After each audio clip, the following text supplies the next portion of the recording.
Давайте драки, там оці от сосання, все потом, після гострої каші, пожалуйста.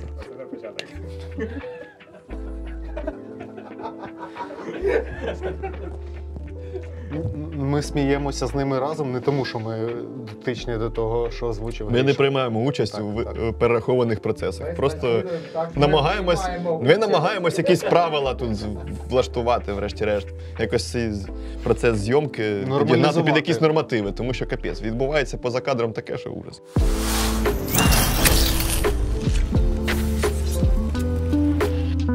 І так, друзі, вітаю кашовари! В ефірі 63-я гостра каша. І сьогодні, за вашими чисельними проханнями, ми поговоримо про загострення. Слава Богу, що це жарт, Гриша. У нас буде топ-30 субмікронних абразивів на мідно-олов'яній зв'язці, а також дегустація абразивних... Вилетіло з голови.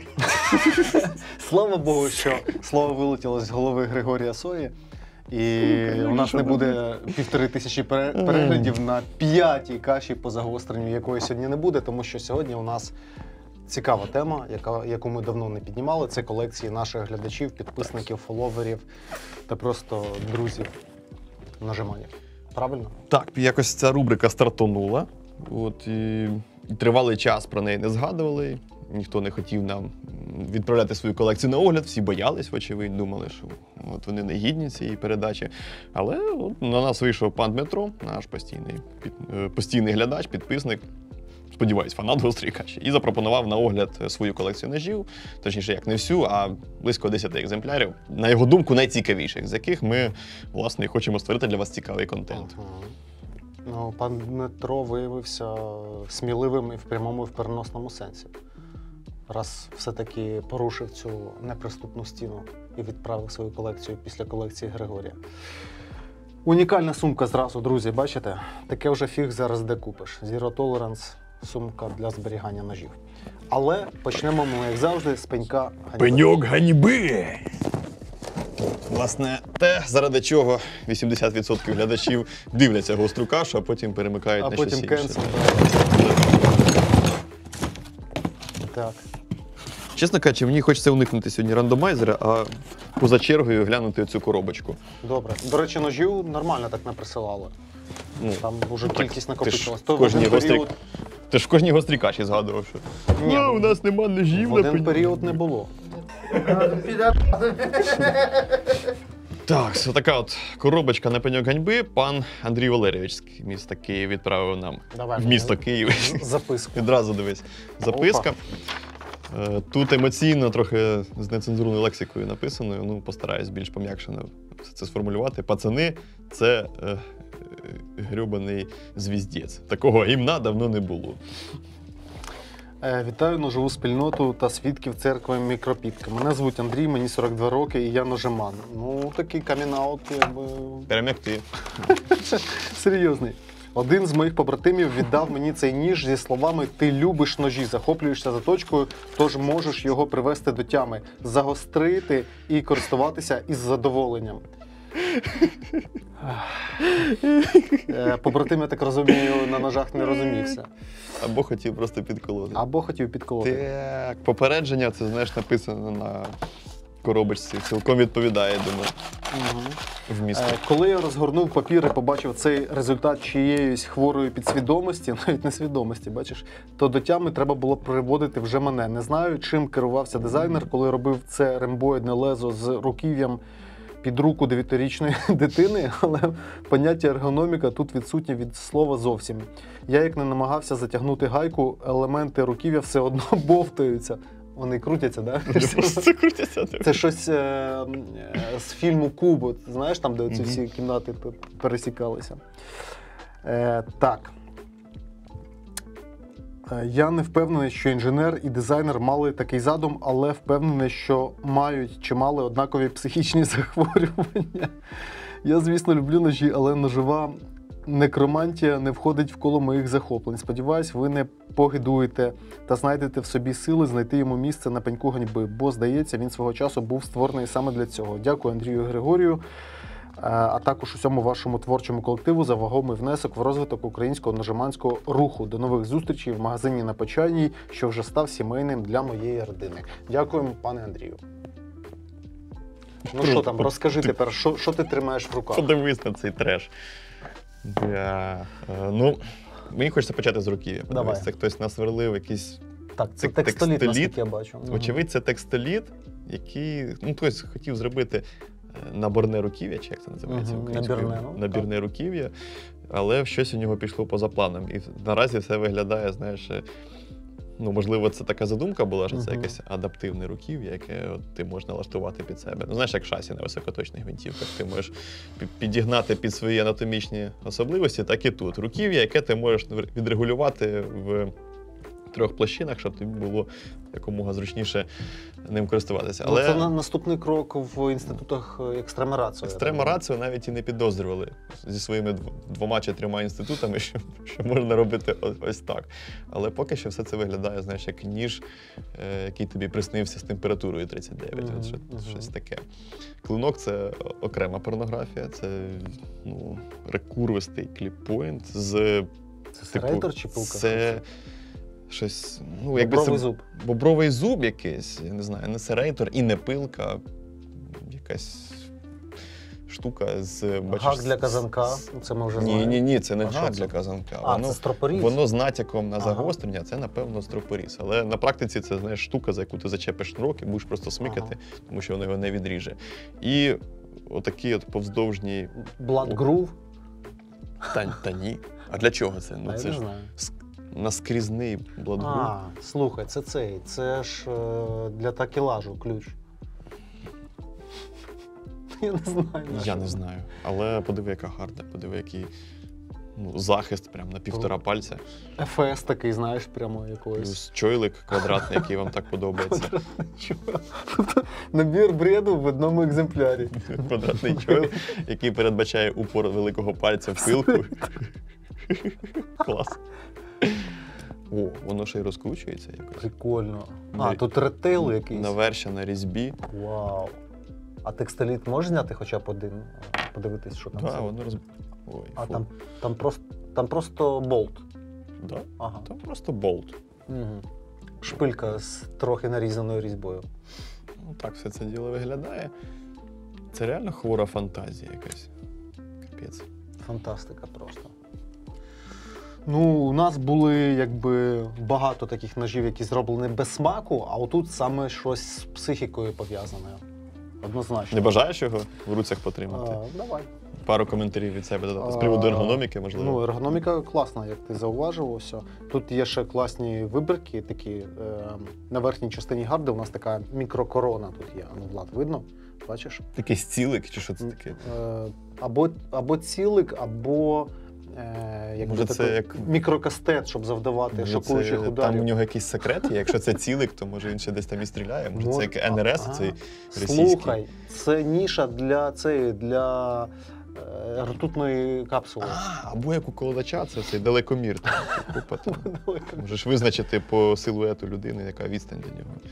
Ні, ну слухай, це серйозна річ, як виявляється. Непогана корозійна стійкість у клинка, бачите, він не весь ржавий. Ну, трошки патиною вкрився. Ну, не весь ржавий, бачиш? Ну, так, на рівні АУС-10 при середньому догляді. 4-6, можна сказати. А зведення що скажеш? Зведення? Менше міліметра?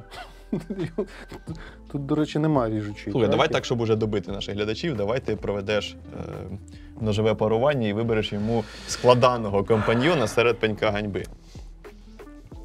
Ріш, ну тут без шансів, я не думаю, що ми тут знайдемо. Та щось знайдемо. Розумієш, тут просто потвори, а от психів тут майже ну, подивись, яке різноманіття. Складаних саме? Складаного компаньйона йому підібрати. Ну, давай щось виберемо. Щас, ну давай. Щось давай. буде. Тут купа рахітів, але так, щоб хендмейд. Розумієш, у нас немає кастомного урода на пеньок ганьби. У нас китайські зазвичай якісь. У нас є ось... Він зламався при спробі виїхати з пенькою ганьби. Значить, він не просто так там опинився. Блін, 2 пальцями зламав ніж. Ну ось, кліп-поінт до кліп-поінта, господи. Якби себе не покоцати. Давай так зробимо. Ось. Мені здається, вони підходять один одному. Це 100 гривневий спайдерко. А я б, знаєш, якого взяв би? Балісонг. Я б отак би їх спарував би. Ось. Оце ідеальний згоден, сет абсолютно згоден. такого, знаєш, провінційного уркагана, По клинкам вони просто достойні. який один виходить одного. на вечірню прогулянку і має при собі от подібний DC. Так, давай. Не будемо вже затримуватися, і так йому вже багато честі. Пану Андрію велике дякуємо, тому що це достойний кандидат. Прям Гідне достойний. поповнення Абсолютно. нашого атракціону.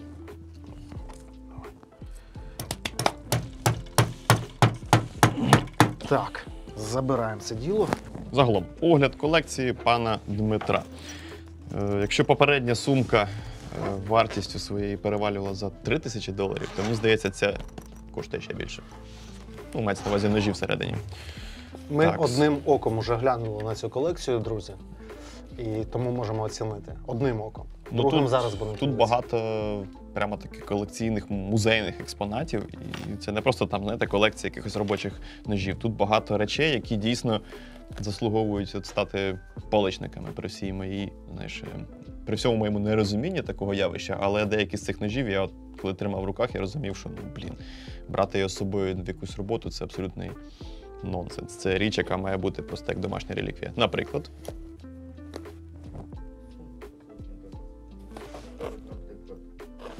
Чому ти мене збив? Ви хочете по одному його? Ну звісно, Да, ну я сін що по одному. Ну. Воно виглядає, як вот це секрет какой-то. То це Конечно, є секрет, секрет. пі***ць. Влад, ну ти без настрою, припини оце. Ми ж всі робимо одну роботу. Так. Давай секрет уже. На такому кульмінаційному моменті Владик. що тепер переписувати це все?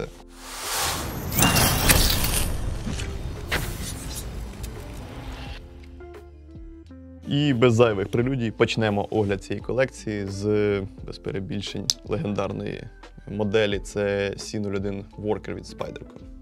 Ніж, з якого по великому рахунку почались сучасне бачення і DC ножа. Це перший ніж, не просто перший ніж компанії Spyderco, це перший, в принципі, ніж, на якому вже була реалізована кишенькова кліпса, в такому вигляді, в якому ми її всі сьогодні бачимо, розуміємо і користуємось.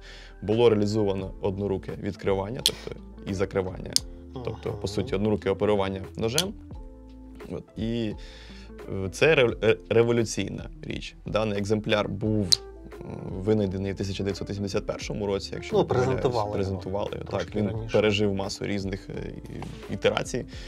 Даний на зразок зі сталі Jin 1.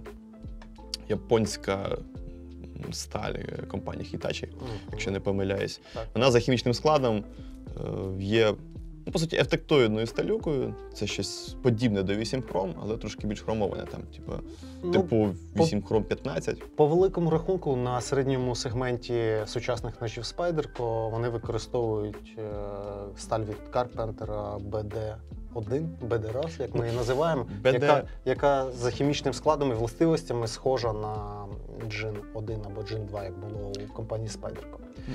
BD1 є вдосконаленою все-таки. Так, так. Ну там трошки присипали, 0,1% ванадію присипали. Трошки більш залігатурена.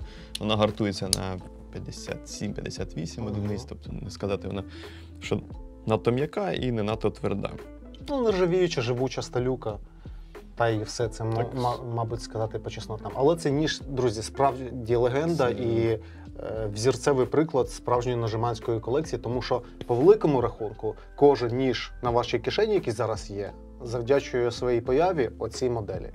Тобто не було б воркера, були б інші ножі, звісно, але б уже історія пішла не так, і більшість ножів, які зараз у нас є, їх би і не було по великому рахунку. Тому це просто, не дивлячись на всю свою дизайнерську потворність, цей Ну, ніж став специфічний, прабатьком. Так, і так йому він, коли презентувала компанія Spyderco, на нього обвалилася просто хвиля хейту, тому що, уявіть собі, ну, типу, з якими ножами тоді ходили? Ну, Мак 110, для прикладу, наскільки він якийсь естетичніший, гарніший, просто якийсь такий більш чоловічий в нього зовнішній вигляд, такий суровий, тестостероновий. І от на фоні 110-го бака оцей Це качкадзьоб. комарик такий бззз, прилітає, каже, майбутнє за мною, і улітає такий. І бак такий га-га-га-га. Шкода, зараз нема у нас 110-ки, яку було б доречно, до речі, зараз отак представити і показати ще одну неочевидну чесноту першого ножа Spyderco – це його пласкість. Друзі, так, уже були на той момент пласкі ножі подібні, але це не було ще масово. Тобто чесноти в пласкості і DC-шного ножа ще не зрозуміли її переваги для тривалого носіння. І ще один момент – це беклок, який перенесений на серединку, але в передню частину. Або в передню з 10-го частину. бака Так. значно довше коромисло і клавіша відтискання. Так. По суті, місце, де ми відтискаємо беклок, воно ближче до навершя. Так, тобто це був свідомий вибір Села Глесера саме для того, щоб оперувати великим пальцем з беклоком в такому положенні, не перевертаючи, як це Гріша робить на тріадлоках, а от таким чином. І він це зробив, до речі, беклок почав використовувати з дозволу Альмара, який, можна сказати, популяризував цей замок саме в такому фронтальному виконанні. І забув, Макбарнет, здається, такий кастомний був, і може є, найфмейкер, пан Макбарнет. От він популяризував беклок в передній частині в другій половині ХХ століття, і, в принципі, через Альмар, потім через Spyderco цей замок отримав друге дихання. Що ми сказали? Одноруке відкриття, кліпса, упор під великий палець, це теж було осмислене. Загострення на фальшлезі. Тобто Загострення- це вже не фальшлезо, це таке собі Так, лезо. тут є загострення, дуже таке топірне, не знаю, тут кут який 70. Ну, але там ріжуча крайка, там не затуплений, Так. не затуплена сталь. Я читав таку навіть не думку, цитату Села Глесера, що він загострив оцей фальшлезо, щоб, не розкриваючи ніж, можна було швидко щось отак вскрити. Нічого собі, я цього не знав. Так.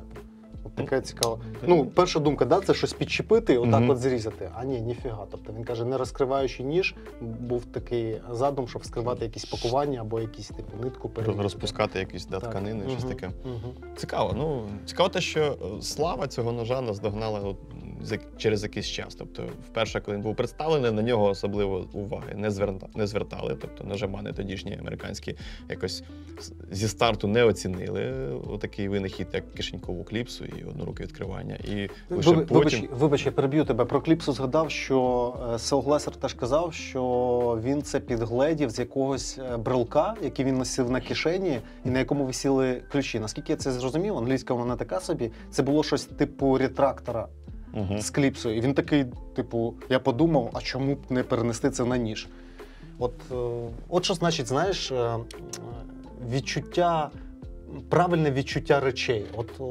Селу Глесеру в цьому не відмовиш. От він щось бачить, і він це може використати в своїх цілях, як ніхто інший серед найфмейкерів і провідників ножової індустрії. Зверни увагу, що конструкція, по суті, не змінилася. От Spyderco пронесли цю суцільно-сталеву конструкцію з початку 80-х і аж по наші дні. Лише зараз, от в цьому чи в минулому році, з'явилися поліси, які на гвинтах. Розбірні? Да, розбірні Ага. поліси. А так все це були глухі конструкції, заклепані, заполіровані, які не передбачали розбирання для обслуговування. Повністю закрита сталева конструкція.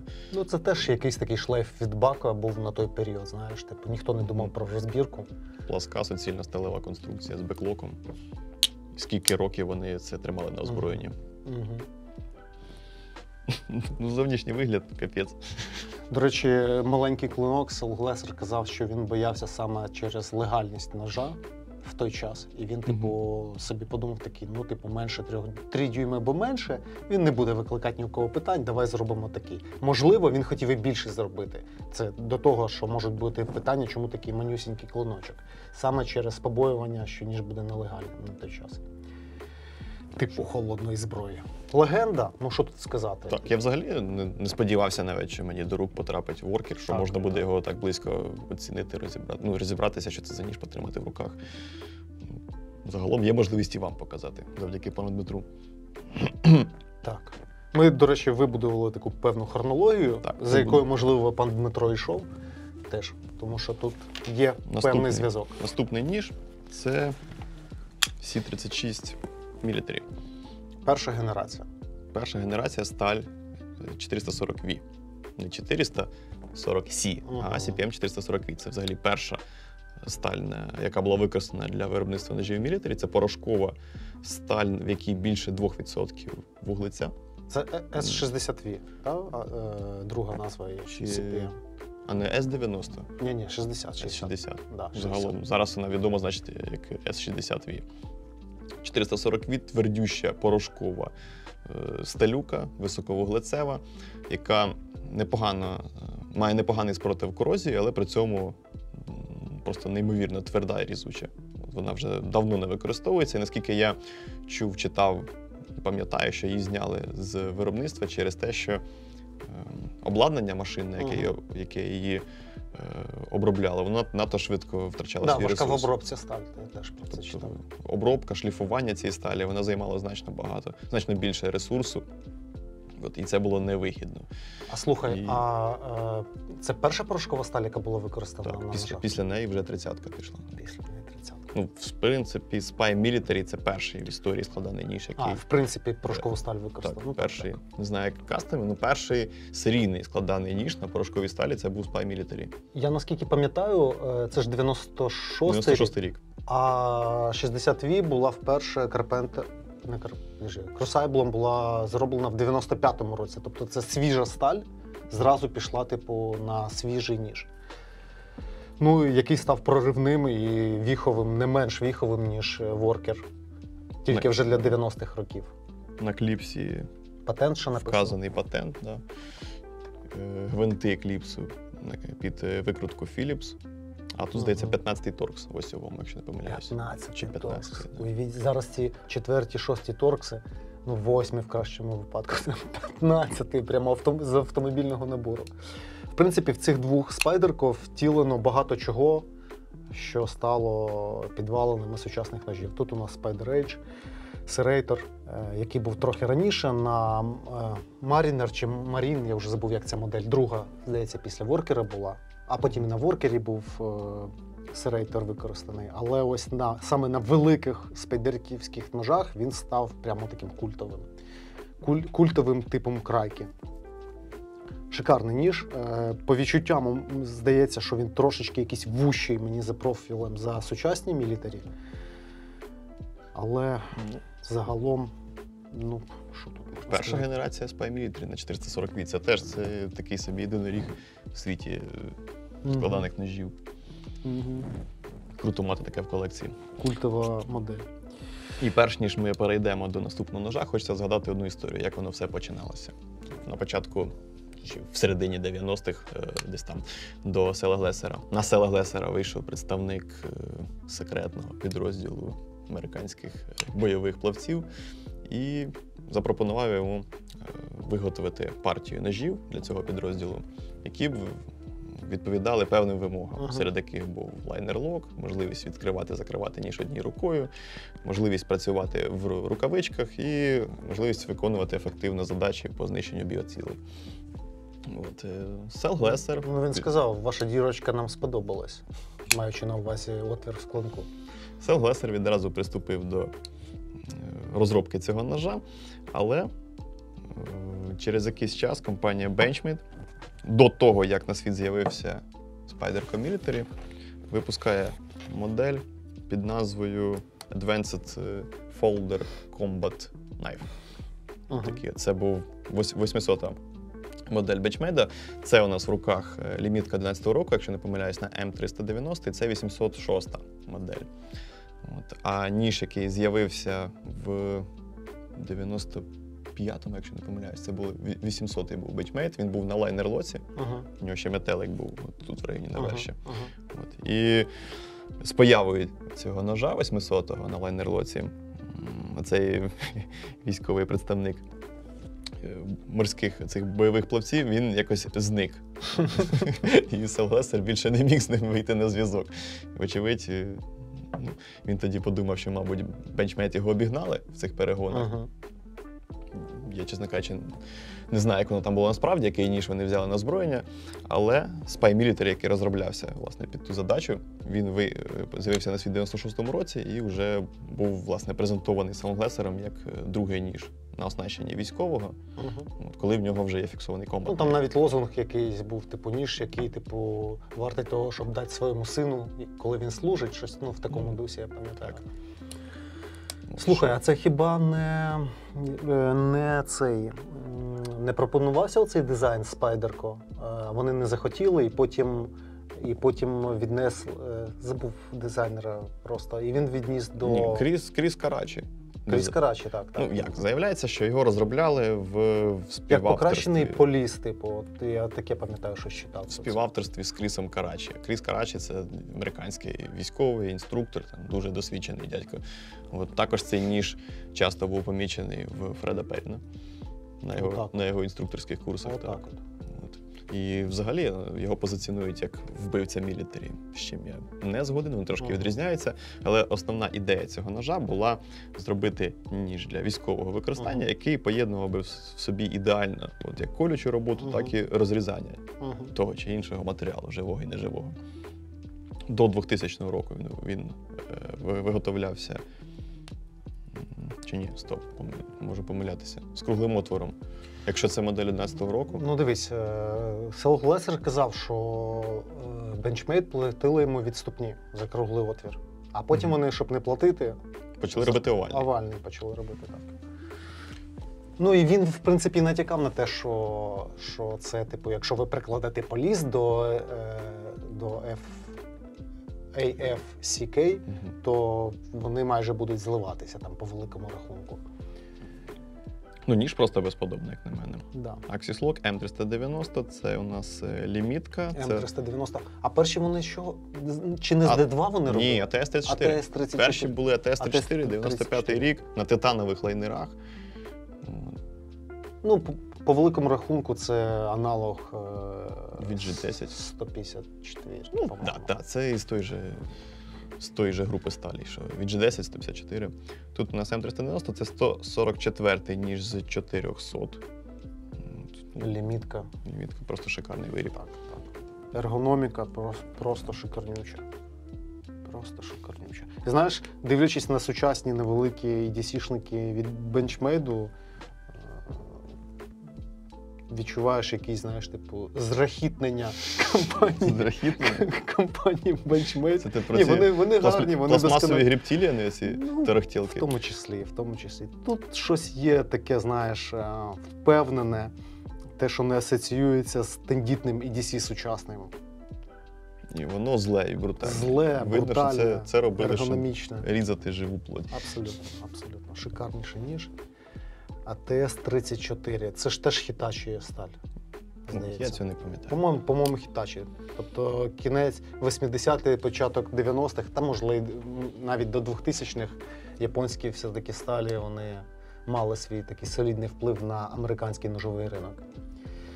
Такі два конкурента плюс-мінус в один час з'явилися. І також в той час з'являється на світ Соком. Microtech Соком. Це 96-й рік. Хоча конкретно цей зразок у нас випущений у 2013-му, має на собі сталь S30V. Загалом напишіть нам, чи я правий, що Microtech уже давненько з 30-ки нічого не робить.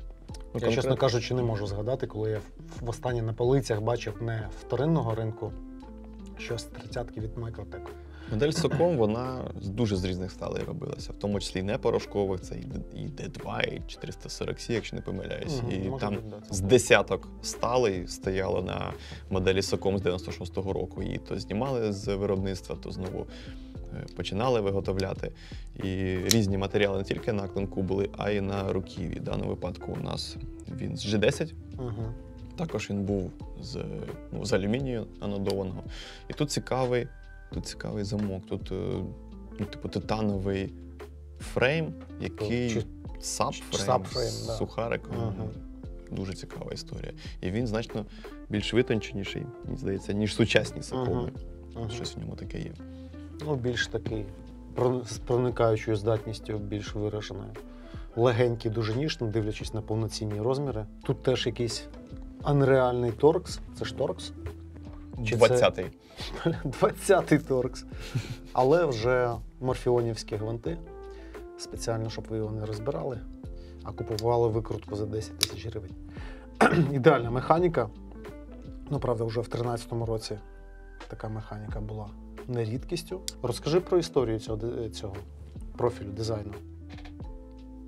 Що ти маєш на увазі? Ну, про Master of Defense. Так ні, ну там трохи не так було. Master of Defense, вони пізніше з'явилися, насправді. А, пізніше, ніж Так, Сокол. Socom в 96-му, а Masters of Defense, здається, в 97-му. Весь цей проект почався. Ага. І Марфіони робив і ножі. Ми ще згадаємо про Masters of Ага. Defense, тому що з цим там деякі інші ножі пов'язані з цим проектом. Тобто це Морфіоне притягнув дизайн в цей проект?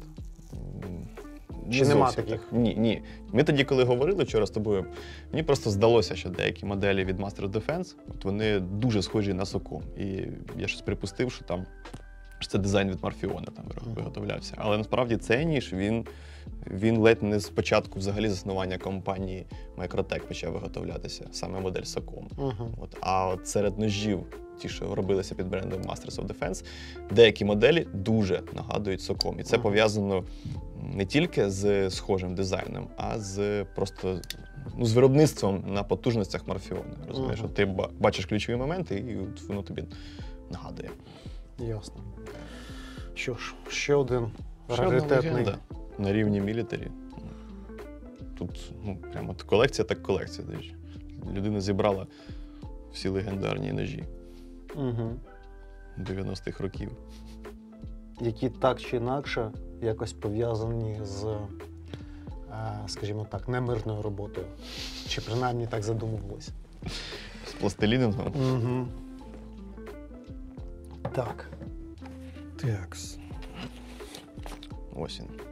Benchmade Ares. Це ніж, який називають вбивцем парамілітарів. Серйозно? Так, 730 модель.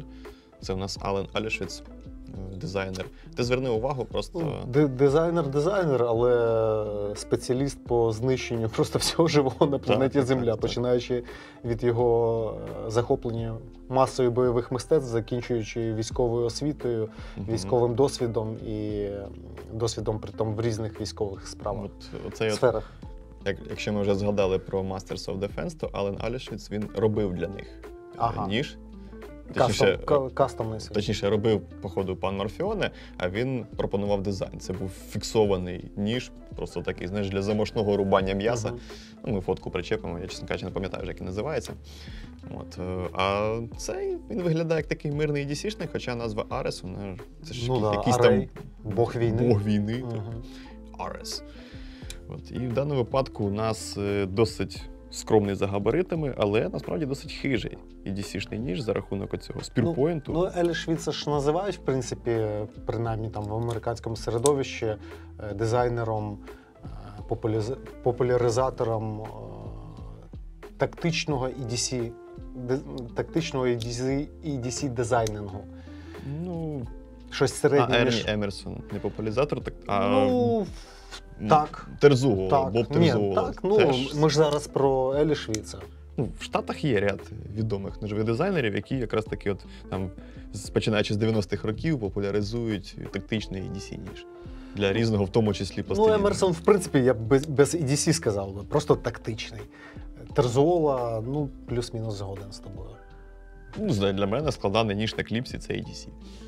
Окей. Давай до Ареса повернемося.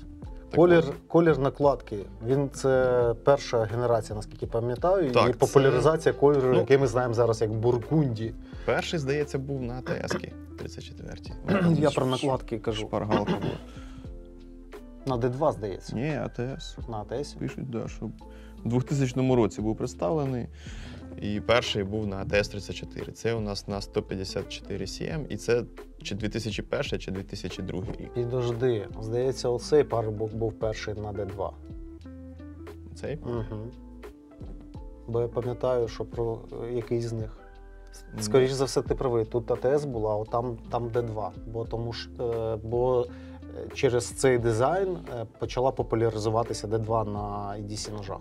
Ну тут не погоджусь, бо я вчора бачив фотки перших ножів Benchmade 800, на якому от з цього боку було написано величезними літерами, цифрами АТ-34. І це був з лайнерлоком ніж Ну, так, з метеликом. Це ж не означає, що такого не могло бути, якби. Просто Тобто- яка з них перша була питання? Ну, це питання залишимо. Напишіть, друзі. Залишимо вам в коментарях, щоб відповіли. От, а що по цьому ножу? 154 CM. Це десь теж початок 2000-х, чи 2001, чи 2002 рік. От, ніж, дивись, чим він цікавий, як на мене. Співвідношення Клинка до руків'я, ти маєш на довжини увазі? ріжучої крайки і руків'я, наскільки от клинок. Ну, у мілітарі більший, звісно, але у Ареса він майже співставний, але наскільки відрізняється руків'я, наскільки тут воно якось більш збалансоване за довжиною. Ну, так. Так. За якимись такими виключно геометричними пропорціями він виглядає більш досконалим. В руці Його сидить теж так. вже зняли з виробництва. Ну, так, Хоча так. ножик класний, але вже знятий з виробництва. Невидатний дизайн, він простий, скажімо так. Але за своїми якимись такими EDC-шно-тактичними характеристиками він зроблений досить грамотно. Тобто в руці сидить класно і такий фальшлазований клиночок, не товстий по обуху. Видно, що був задумом на глибоке проникнення та не на поганий різ. Культова модель.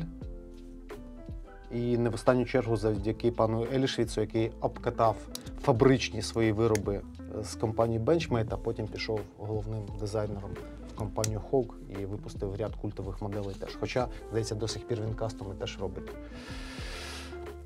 Загалом. Ще вусатий метелик. А вусатий метелик, да, ще вуса не обрізали. Ще старий вусатий метелик. Ще не обсмалив десь на вогнищі вуса. Бач, на ножі з 2011 року вже вуса вже десь повідпадали. Угу. Постарів, повипадали вуса. Але вже компанія Benchmade потихеньку почала зменшуватись, скукожуватись, прийдісішуватись. Після цього, до цього. Так, старий Benchmade мені подобається значно більше. Хоча зараз у них є Адамас. Адамас це теж тварюка. це, мабуть, останнє, на чому тримається міць. Так, компанії і вже Benchmade. більш сучасний ніж. Так, Les George, Затежка. ще одна легенда. 920. Tiger Stripe, твій улюблений. Угу. Давай ти про нього почнеш. Небагато насправді клинків, на яких ЗТ робили Tiger Stripe. Це 350 серія і, мабуть, що це у нас? 920 модель. Les George дуже популярний у ножиманів і дуже популярний у китайських підробників в один період, коли ці ножі були на всіх відомих нам сайтах, точніше їх репліки. Потужна конструкція і при підшипниках. Один, мабуть, з перших ножів, які стали на цю стежку від ЗТ. Це, здається, 2017 рік. Титан, Tiger Stripe, що на клинку? 20 CV. 20 CV. І це, мабуть, одна з перших моделей на 20 CV з Zero Tolerance. Ну, десь так. Ну, це десь так. Класний ніж. Зараз вони масово перейшли, а в Мгм. ті часи це було прям вау, 20 CV. Щось новеньке. Угу. Тоді вони, здається, 35-ку масово юзали. Наскрізна конструкція, фреймлок. Капець, от знаєш, ергономіка просто фантастична. От мені подобається, коли багато якихось таких анатомічних рішень в ножі, і тут вони реалізовані. Я читав, що за основу цього ножа Les George запропонував свій ніж під назвою Гарпія. Такий значно більший був, більш такий химерніший, на фотку причепимо. От, і взагалі він цікавий дядько, 10 років прослужив в корпусі морської піхоти США. Десь там мінно-вибуховою справою займався. От. Ну і ніж вийшов теж вибуховий. Давайте з 350-м порівняємо. Хижий ніж, абсолютно.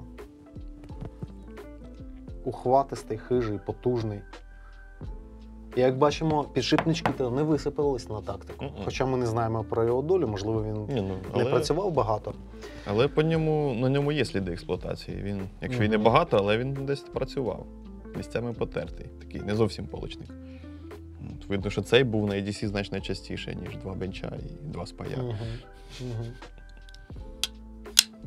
Ну, таке, це вже плюс-мінус відлуння сучасності. Порівнюючи з попередніми зразками. Так. Так, і так як всі фолдери діставав я, фіксиди пропоную тобі. Ну давай. Давай подивимося, що тут у нас є. Так, ну це не всі були фолдери. Ми там в кінці ще два Ну, там покажемо. 2 бонусних буде. Да, Влад? Так, у тебе є ця Шпаргалки. шпаргалочка по ножам. у Значить, нас у хто? пана Дмитра фікси представлені українськими кастомними майстрами. Всі крім одного. От і почнемо. Це у нас Олександр Афонченко. Не буду перебільшувати, якщо скажу, що для української ножової спільноти це легендарний майстер, якого дуже багато люблять, часто приводять в приклад в коментарях під нашими відео, як доречно, так і недоречно, якщо там порівнюючи його роботи, там, ну умовно там кажуть, навіщо купувати якийсь там Мартіні чи Хеллі, якщо можна купити Афонченка. Ну, я тут логіку розумію. Але коли кажуть, на що ви привезли Kershaw Shuffle, якщо можна замовити у Афонченка, ну народ, ну, Ні-ні-ні, заспокойтеся. Там про Kershaw Shuffle була То вже занадто. Ну, як інша приклад. історія. Ні, Як то- приклад, тому що буває, знаєш, абсолютно недоречно, типу, порівнюють. Це якось навіть образливо для майстра має бути. Ну, давайте якось вже логічно, якщо порівнювати, то порівнювати. Це як ти відео про Rockstead зробив, і тобі в коментах написали, Shuffle, про Shuffle. та який Rockstead? Ну, китайська репліка на шафл за 3 копійки закриває всі задачі, ваш Rockstead не потрібен. Ну, CPM 125V – одна з найтвердіших ножових сталей, порошкових, які використовуються на сьогодні. Спуски від обуга, повздовжній сатин. ручної роботи. Це ж не Ручної машинний. роботи. Давай Готування написано? про- Зачитай. прочитаємо, да, що про нього сам пан Дмитро вказує. Ніж уламок від Олександра Афонченко.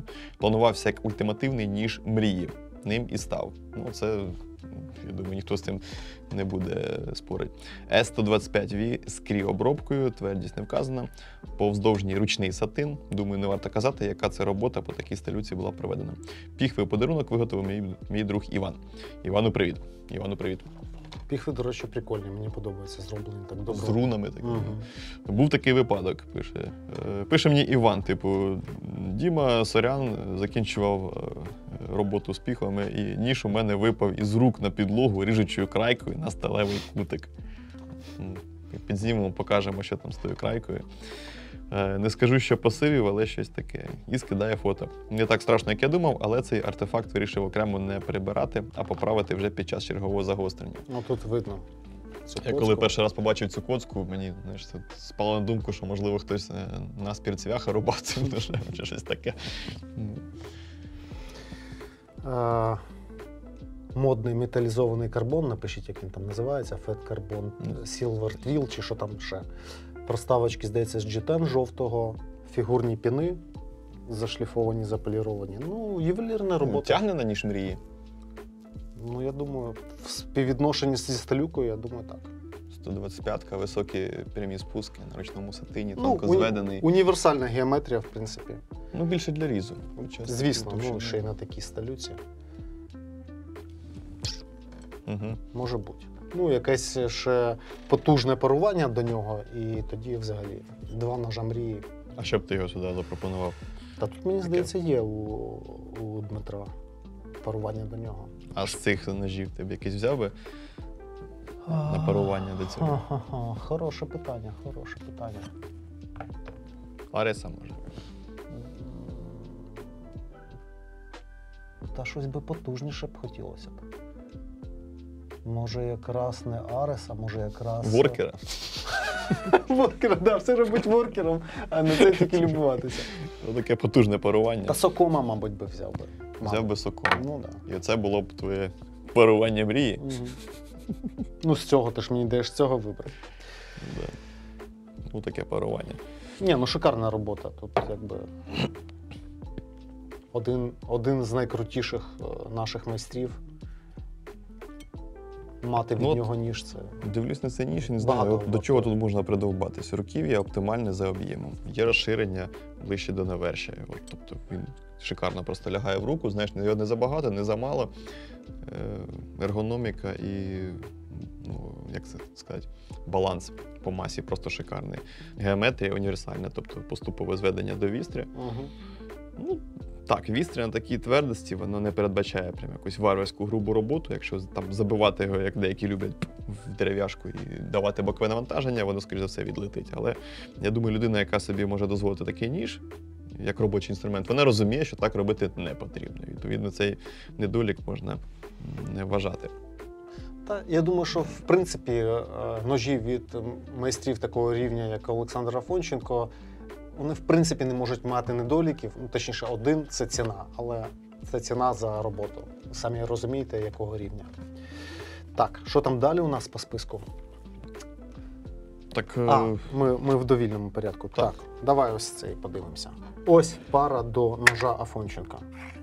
Це від Сергія Савченка, якщо не так, помиляюсь. пазур від Сергія Савченка. Подарунок від майстра, поки пан Дмитро ще був на фронті. Так вийшло, що доїхати на фронт від мене не встиг. Я отримав поранення і отримав його вже вдома. Двом своїм друзям замовив такі самі ножі, їх виготовили і також відправили у подарунок. Щиро дякую за його чудову роботу. Ножі на фронті працюють вже 3 роки без нарікань. Так, Modified Tanto, мабуть, це можна назвати. Потужний клинок. От якраз ніж від пана Афонченка для різу, а це якраз для того, для чого ти казав. Ламяра, здоровий тантоїд. От скажи щось з американської школи, щось таке вгадується, такої тактичної. Важко так навскидку сказати, куди, до якого дизайнера саме. Можливо, до Кріса Ріва, щось туди, а може і ні. Кайдексні піхви, захисні кольори, сіра така, це що це? Це мікарта? Очевидь, це мікарта. Якась така сіра з зеленим відтіночком. Якась така ворсиста. Грубої такої обробки. Тут міліметрів 5 по обуху. Та, да, десь так. Ну, ясно, для чого такі ножі створюються. Напевно, на фронті вони доречні. Абсолютно. Тим більше, як вказують користувачі цих ножів, що вже 3 роки без нарікань. От до нього якраз таки в парування був би класний мілітарі. Да, цілком. Оптимальний сет, один для грубої ломовитої роботи, тому що там дійсно бувають випадки, коли потрібно щось роздовбати, щось використати ніж не як різак, а як якийсь лобик. І оце якраз ця історія. А коли тобі потрібно швидко якісь, не знаю, харчі якісь приготувати, дістаєш мілю і погнав. Ну, такий ніж Blade Brothers по потужності не поступається абсолютно. Я теж, коли вперше дістав з піху, у мене перша така, знаєш, асоціація була саме з Blade Brothers. Це от 5 по обуху, чорний фініш клинка. Знаєш, без звинувачення в якомусь там в плагіаті, просто асоціація така. Фултанг такий дебелий. Так, давай, був влом, давай знов до різачка. Це у нас від українського дизайнера, наскільки я пам'ятаю, пана Мораряна.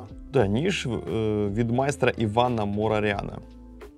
М398 з кріообробкою, ніж за мотивами Філа Вілсона. Щось моє. Хоча контуром руків'я, судячи з контуру руків'я, тут явно надихалися ножем Skiff Freestyler.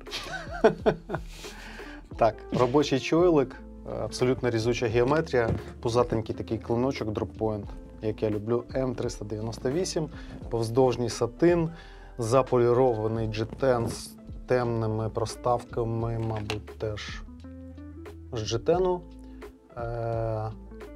На пінах чорні піни, ну не беруся сказати, що це, металеві, мабуть, заклепки. Отвір під темляк тонюсінький, цікаво, сюди влізе паракорд? Так, пролізе. Кайдексні піхви на ультікліпі. Подобається геометрія. Тут такий свій потрійний клин. Геометрія більше DC-шна, але ніж фікс. І такий досить середнього габариту. Не сказати, що він зовсім компактний, як для DC. І враховуючи, що це надихалися Філом Мораном. Ой, не Філом Вілсоном, то Біл Моран. Біл Моран, Філ Вілсон. Філ Вілсон. Це вже перепуталось. Зрозумійте, багато ножів за різних Це все клятий спайдерко. І Біла Морана затягнули, Філа Вілсона. І заставляли їх робити однакові ножі за такими мотивами. Просто у Філа Вілсона якраз таки польовий фіксит, він більш різучий. Так. І тут ми бачимо подібну історію. Ну, такий щось рибацько-туристично-лайтово семіфілейник аутдорний. такий, Та-та, семіфілейник, абсолютно.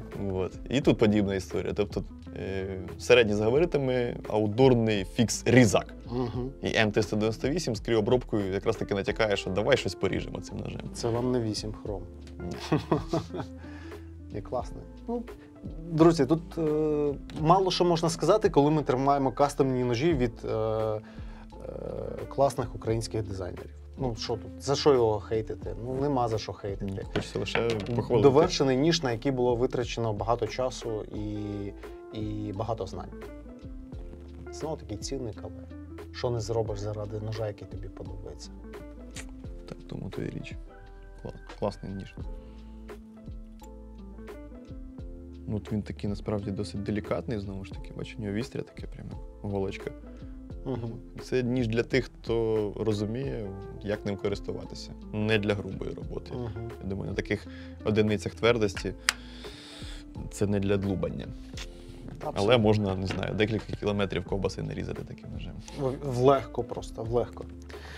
Замикаємо українське коло знову Олександром Афонченком, і це технофінка. Сучасний погляд українського видатного дизайнера на фінську класику.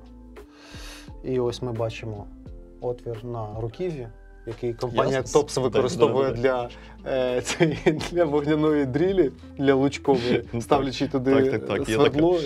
Виборка, стільки версій було. Одна із версій, Ендрю Шарп, він же у нас бушкрафтер, він відразу запропонував ставити сюди оцю дерев'яшку, щоб розпалювати вогонь. Хоча вогонь, щоб це варварство, розумієш, ножем від Афонченка. Ніж від Афонченка використовувати до компанії Топс американської. Як підставку для дрючка, щоб розпалювати вогнище. Ти що? Не можна. Так не можна, блін. У мене перша асоціація, яка виникла, це, знаєш, як на ножах від колодачів. Оце, там є такий... Ще краще, молодець, Гриша. Там є така виборка, куди ти можеш палець ставити для того, щоб... Ну, вона ближче до центру руків'я, для того, щоб ти отак от... Тактично крутив в руках. Да, щоб ти міг там тактично змінити хват, якщо ситуація змінилась, ти повертаєшся в такий хват, а потім назад. І тільки через цю І вибірку. тільки через цю вибірку. Ніяк по-іншому. Я думаю, це, мабуть, подібна історія, але якось от незручно її крутити. Та і страшно, чесно кажучи. Ніж не твій, тут S90V, напевно, теж на високих одиницях твердості. Думаю, зараз почну крутити, тут в офісі ще впаде і буде така історія, як за тим. Доведеться два ножа Афонченка з коцкою в одному місці. Ні, це було б too much. Так. Афонченко S90V. Ну, от знову ж таки, тримається шикарно, але в першу чергу таким молотковим строгальним хватом. Я тільки зрозумів, що це руків'я Solid з мікарти, так? Так. Блін, круто. Ну, тут мікарта, G10 і якась блакитна проставочка. Але, скоріше за все, теж G10. Так, може ні. це всадний монтаж. Всадний монтаж? Фінка. Що ти хотів? Ти бачив фінку фултанг? Ну, мабуть, такі є, але це не по канону. Так ми ж не сказали, навіщо ця історія. Ага, для чого? Давай. Поржали, посиділи 2 вольта і нічого не сказали. Давно не знімалися просто. Так. Піхви, які йдуть в комплекті з цим ножем. По-перше, вони прекрасні. По-друге, у них там всередині є такий, як сказати, технологічний горбик. Технологічний такий прищик, так, який за своїми габаритами і формою відповідає цій виборці. І коли ти ніж туди досилаєш, то цей горбик, він клац защолкує, фіксує, по суті, ніж в піхвах. Така оригінальна система фіксації ножа. І він дає оптимальне зусилля на діставання і легко фіксує. Мені навіть здається, що це щось подібне до ідеалу, розумієш? За тим, як воно дістається і як легко воно фіксується з чітким таким клацанням. Ти зрозумів, що ніж зафіксований і сам він не вилетить. Це класно. Класно. Мені, чесно кажучи, з усіх представлених ножів українських дизайнерів, технофінка подобається найбільше. Вона така харизматична, щось, знаєш, звісно, класичне все тут присутнє, вся ця геометрія, але щось є і сучасне, і, якщо так можна сказати, це якийсь тактичний фінський ніж, тактичний пулко, він якийсь... мені, не знаю. Щось від нього таке темне, немирне від нього. Тактичний фікс відлунює. Має все-таки мати упор, розумієш? Я згоден, але якщо уявити собі тактичний пауко, то я його десь отак собі уявляю. Нехай. Технофінка. Так, це якийсь. Що це у нас по фінішу? Якийсь. Бітбласт якийсь. Якийсь чи Blackstone Wash, важко сказати, чи Bitblast. С-90 ти сказав? Галтовка. Галтовка. Галтовка, отвір під темляк замість гарди. Тактичний темляк вішаєш і погнали. З тактичною намистиною. Оціни молотковий хват строгальний. От мені здається, він для такої роботи один взагалі з найкращих ножів. Ну, звісно, в принципі, це і передбачає роботу з пауком.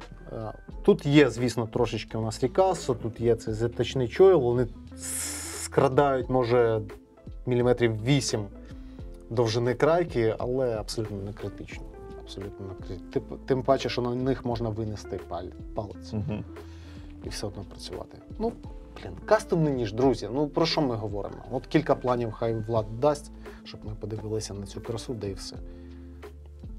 От з фабричними легше, ти можеш доколупатися до нього, можеш похвалити, можеш подискутувати, а тут все просто. Тут можеш доколупатися лише для того, що в тебе нема такого ножа.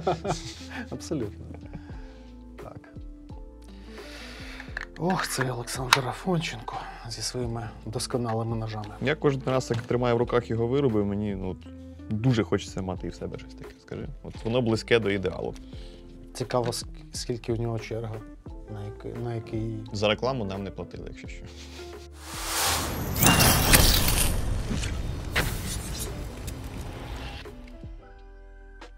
І єдиний присланий не кастомний фікс від пана Дмитра – це ніж від компанії TRC литовської, яка з'явилася 15 років назад тому і вже стала легендарною по всьому світу.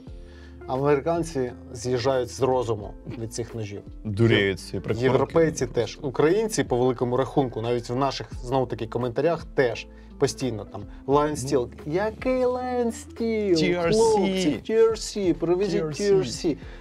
Але як його привезти? Ну, тут історія подібна з баркріверами. От поки що неможливо їх привезти, тому що попит на ці ножі значно перевищує виробничі можливості компанії TRC. Це, м'яко кажучи, малосерійне виробництво. От, Ну і порівняння з Lion Steel, воно цілком доречне, тому що рівень виробництва десь на рівні Lion Steel. Всі ці італійсько улюблені заокруглені частини, баркріверівські. Дивись, от точність виробництва точність, десь на рівні, але геометрично мені TRC подобається значно більше, ніж Lion Steel. При всій повазі до Мікель Пенсато, до Малети, ну, ці вироби геометрично, мені здається, більш цікавими в роботі, ніж Lion Steel. Практично цікавими, я тільки хотів сказати, зняв з язика. От знаєш, от нещодавно ти згадав, що я робив про Rockstead. Оце Rockstead здорового гаманця. Не здорової людини, а от здорового гаманця. Тобто доконаний виріб і при цьому дуже практичний. Андріус Тріціус, чи як правильно, я боюся помилитися, як правильно прізвище вимовляється, робить просто офігенські ножі. Лінза. І при цьому це відносно молода компанія. Тобто це там не в третьому, не в п'ятому поколінні, там не 100 років ці компанії. Вони відносно недавно почали і дуже стрімко набрали обертів. За рахунок якості, за рахунок класно продуманої геометрії, за рахунок того, що це, по суті, ціна-якість співвідношення, і це робочий інструмент. От він уособлює собі як класний інструмент, класний виріб, ну, якщо ви хочете просто отримати естетичне задоволення від досконалості, якщо ви з тих людей, які прагнуть цієї досконалості, то TRC для вас. Але при цьому ви можете взяти його з собою, там, причепити на пояс, піти в якийсь аутдор, і він вам відпрацює на, не знаю, 200%. Так, модель This is Freedom, яка в описі на каналі, на сайті TRC подається з історією про... Господи, хто написав «Старий та море»? Хемінгуей, да. Ернест Хемінгуей, який був таким завзятим риболовом, боксером, гарним письменником і теж любив ножі. Трохи сумним стрілком. Так, Elmax, лінза від обуху, заокруглені у нас грані, G10 з таким фінішем, дуже практичним фінішем, я назву так. Ребристість, яка і не нарізає руку, і ніж офігенно сидить просто в руці. Універсальний профіль. Я просто не уявляю. 400 євро, друзі. От його мінус. От його мінус. А це ще й лімітка, здається, так? Так, лімітка на конвексі і сталь Elmax, ти казав чи ні? Угу, так, сказав, що це Elmax. От мені трохи, чесно кажучи, мене трохи відштовхують конвекси. Я просто люблю гострити ножі, а Там конвекси... же в нуль зведено, чи там є мікропідбір? Так. Лінза в нуль. І на дорогих ножах лінзу в нуль перегострювати в підвод, в мене рука не піднімається. А лінзу гострити я настільки не люблю, що вже багато років не брався відновлювати лінзу. Відповідно, от мені все в ньому подобається, окрім конвекса. Це на любителя, насправді. Особисто для мене, якби він був спущений на прямих спусках із маленьким таким тонесеньким підводом на зведенні, там, скажімо, 0,4. Це був би ідеальний для мене ніж. Але це справа така вже власного якогось прийняття суб'єктивного. Це у нас 194-й ніж з 220. Знову ж таки, як я вже казав, малосерійне виробництво і близький до ідеалу за ергономікою. От співвідношення розміру руків'я, довжини клинка, геометрії. От все це тобі вказує, що ніж настільки класно продуманий. І піхи в нього класні, так? Угу. Кайдекс з вентиляцією клинка, з упором під великий палець, нейлонова широка петля під широкий ремінь. Ну, що ще треба для аутдорного ножа, такого середнього формату? Він десь, як би вам сказати, друзі, з нашого асортименту можна порівняти, наприклад, з B35 від Line Steel, тільки він трошки більший і потужніший. Отак от. Колір прикольний. Нагадує ізоляційну стрічку. Ну, до речі, досить модний зараз синій колір для руків'я. Знаєш, Тому в деяких людей є ножі, у яких руків'я повністю перемотане синьою такою. вони кажуть, це зараз модний колір. Синьою ізолентою, да. Головне, якщо будете десь поратись поруч з такими людьми, не перепутати ніж. Свій This is Freedom з тим, що обмотаний. Класнючий ніж. От таким хочеться бачити фабричне виробництво фіксів. Від скіфа. Від скіфа в тому числі. Ні, ну Predator теж може якби конкурувати з Freedom. Ти серйозно зараз це сказав? Ну, а які мінуси у Predator, Гріш? Їх тупо немає. Predator значно дешевший. Не 400 євро. На 400 євро можна цілий підрозділ озброїти цими предаторами. Так, і на закуску ми залишили два ножа, Це бонус. які побували в цікавій історії. Принаймні один з них. Прочитаєш? Так. Як бонус, два мої фронтові EDC ножа. Kershaw, як приклад, та Cold Steel Airlight. З Cold Steel була цікава історія. В один сонячний день обідали на вогневих позиціях у районі Лисичанську. Зазвичай, коли дозволяла ситуація, ми обідали зверху на башті моєї гармати. На той момент це була М100С. Передав Airlight моєму побратиму для нарізки хліба чи ковбаси. І в цей момент почався артобстріл. Ми пострибали по місцям і покинули район обстрілу, покидавши всі продукти зверху. Звичайно, під час переміщення то все попадало десь у полях. Приїхавши і сховавшись у більш тихій посадці, я спитав у побратима, де мій ніж. Він відповів, що залишив його зверху на башті, бо треба було швидко ховатись у броню. Отримав від мене трохи звіздюлей, назвімо це так. Жменю цукерок. Тягла отримав, так. Але що робити? Є як є. Через декілька днів, вкотре проїжджаючи по тій же дорозі, а полями ми їздили часто і багато, одними і тими же дорогами, моя гармата чомусь зупиняється серед поля. Проходить хвилина, і у гармату заглядає мій командир і довольно протягує мені мій втрачений ніж. Я не знаю, як він його побачив, бо ми там каталися вже 3 дні, і ніж був у багнюці і затоптаний танками у колію. Так він і знайшовся. Кліпса була вигнута під страшним кутом, довелося її викинути. Ніж теж був не у кращому вигляді, проте і досі працює. Після хорошого сервісу ще й має пристойний вигляд. Так що тести Cold Steel на Ютубі – то дитячий лепет, не те, що 3 дні під танками. По великому рахунку сіра миша від компанії Cold Steel особливою популярністю ніколи не користувалася, але як ми почули з історії, пережила 3 дні гусеничного знущання і працює. Артобстріл і 3 дні під танками. Так. Фронтових доріг. Все працює. Ось вам тріадлок, люфту 0. Просто 0. Ну от як?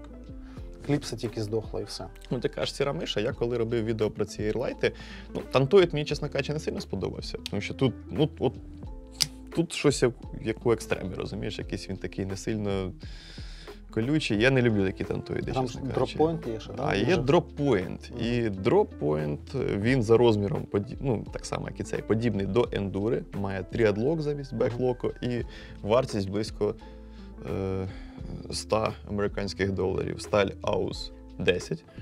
І все це натякає на те, що от його немов би робили, щоб трохи ендуру посунути. Розумієш? Такий черговий вбивця ендури, але знову-таки не вистрелив. От, про нього говорять значно менше, ніж про Spy Enduro. От, але я не впевнений, що ендурка пережила б артобстріли і танкові гусениці. А тут, і, будь ласка, немає люфта. Тріадлок, він вже якби давно завоював авторитет серед нажимання, особливо такого військового направлення нажимання. Перегострений. І зверни увагу на тантоїд. Це та історія, яку я, пам'ятаєш, згадував, коли розказував. Розширення до вістрі? Так, як гострити тантоїд. І оце якраз таки зразок того випадку, коли загострити тантоїд, зафіксувавши один раз в затичній системі, навряд чи вийде. От через це розширення доведеться гострити окремо цю крайку і потім окремо гострити цю. Тобто два процеси окремих буде. Так, і другий ніж, EDC-шний ніж війни, можна і так називати. Natrix. Це Natrix, це, по суті, спроба концерну Kawai зробити 777, здається, модель Zero Tolerance в такому бюджетному варіанті. З 8 Chrome 13. Да, зменшена і в більш бюджетному варіанті. Natrix був великий, був маленький. Це маленький. Це маленький, так. Я про ZT-шку 777, вона ж була, здається, великою. Не такого розміру. Так. Не знаю, наскільки це вдалося, але, як бачите, ніж прижився у Дмитра. І, слід від Zero Tolerance можна побачити по голівці болта осьового гвинта. Хоча тут уже 6-й торкс, такое собі. Тобто хотіли зробити гарно, а вийшло майже як завжди. Що це, сабфрейм? Я б назвав це сабфрейм. Сабфрейм. 8 хром, клинок сантиметрів 85 міліметрів. Непогана ергономіка, яка перекочувала Zero Tolerance. Та й все, легенький ніж. Так. Як ти взагалі оцінюєш його як фронтовий EDC? От про нього такої крутої історії немає, як про Airline. У нього один великий плюс. Його не шкода втратити. От, знаєш? Просто маючи в себе в колекції такі знакові культові моделі,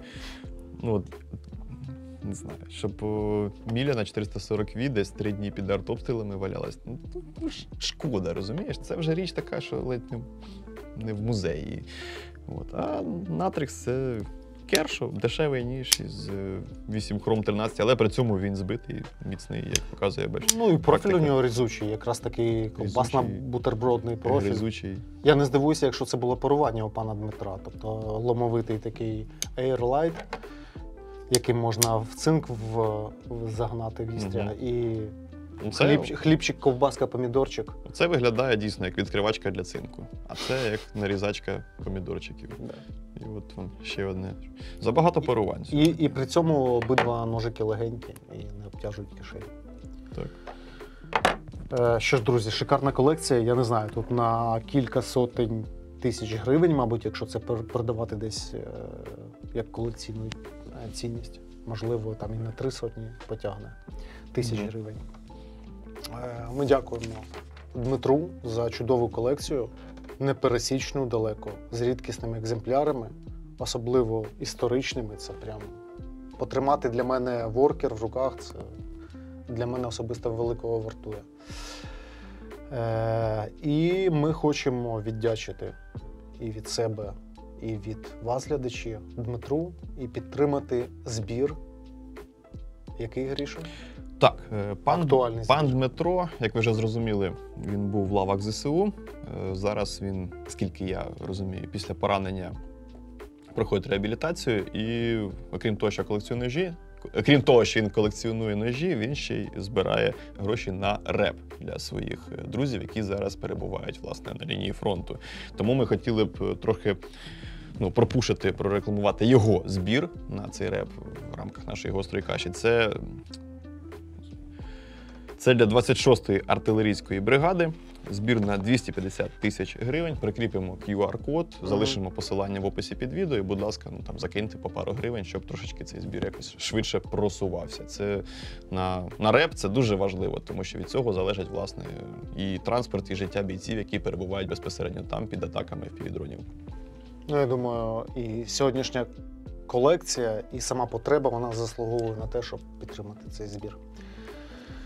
Друзі, не соромтеся. Будь ласка, присилайте свої колекції, будемо їх оглядати. Я думаю, це цікавий формат. Минула колекція вам зайшла, ця, я підозрюю, теж зайде. І давайте його підтримаємо. І нам самим цікаво. Як показує практика, серед наших глядачів є люди, які копають не менш глибоко, ніж ми, і мають у себе в колекціях такі речі, які дійсно цікаво як самому потримати, так і вам показати. І розширити дещо інформаційну цінність цього проєкту «Гостра каша», тому що такі музейні колекційні експонати, кожен з них, по суті, несуть певну історію, яку ми отак от вам і розказуємо, і тим самим і свій рівень піднімаємо, і вам, я думаю, цікаво послухати. Так, промокоди залишаєш на знижку на це відео? Друзі, на жаль, без промокодів будуть продаватися ножі. Правда, не ці, а інші в мережі наших магазинів Ibis. А ці ножі поїдуть назад до пана Дмитра, якому ми ще раз дякуємо і прощаємося з вами. До наступних зустрічей. Наступних каш.